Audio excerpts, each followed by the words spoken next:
Hey everybody. Um, Video 11, I showed you how I fill my template.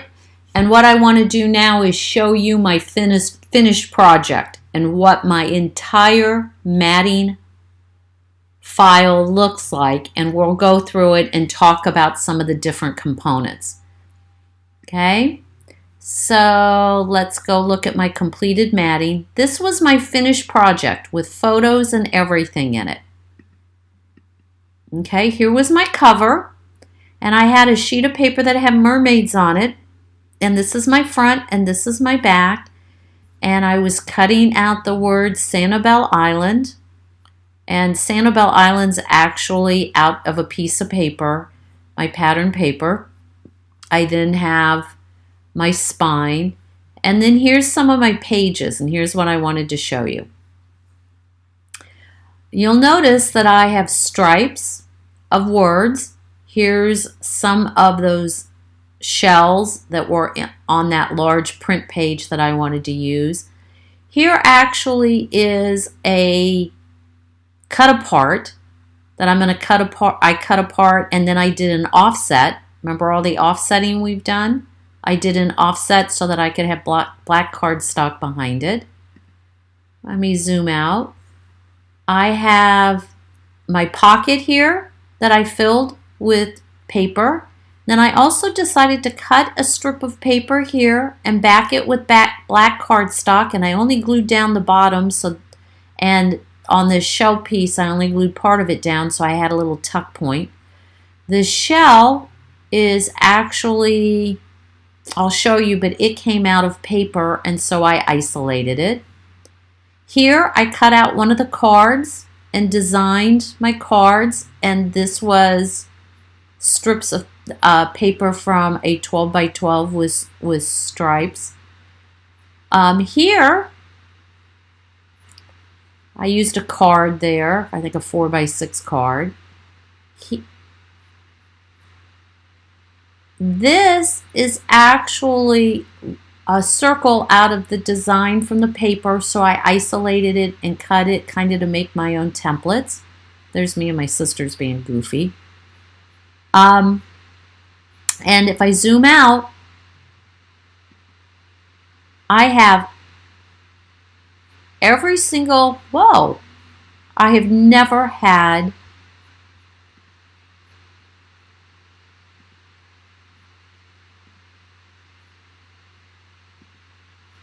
okay, that's weird.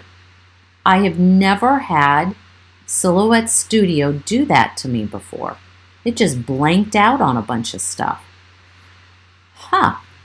Well, I'm not going to bore you all by reloading all of this, but I then want to come over here and show you, oh, I know what happened. Some of these papers, there they are. What I did in this file is I made the 12 by 12 squares like we talked about, and so I have to see how many sheets of paper of each kind it would take. I literally, every time I added a shape, I would copy and paste my shape and the shape that I had to cut out, so that I knew I had enough paper. Okay? So like here are the cards that I need to cut out, and to be honest with you, I took that over to my cutter. Okay, I'm not sure why it's cutting out. I've never seen it do that. But I took it over to my cutter. That does not bode well for my graphics board, does it? Good thing I backed up my computer today. I actually cut my cards out by hand. I actually cut these two pieces out by hand because I wanted to get my mermaids exactly where I wanted them. However, it's not going to show you. This here, it blacked out. I don't know what to tell you guys. There it is. It's back. That is so weird. I've never seen Silhouette do that. But you can see I cut the beachy out. I wanted this saying in my design, Tangled Hair Don't Care, but I didn't want the mermaid in it. So I picked that up. There's the Cabana Boy one. There's that shell that was in a circle on this card. I also wanted to cut out just this mermaid. So what I did was I set it all up, and then I cut this using my Picscan mat. So I got exactly what I wanted out of it. I will show you another Picscan mat use. This is another place where I used the Picscan. I wanted just those shells. I wanted the word Sanibel Island just to come out of the wood. I didn't want anything else to show. If I come up here to the top,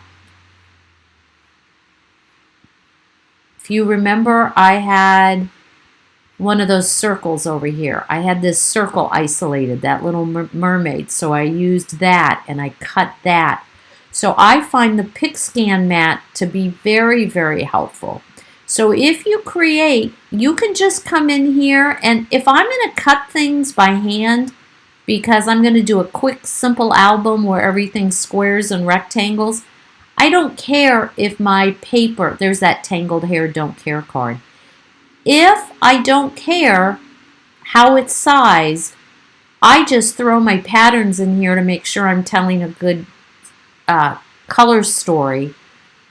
Otherwise, and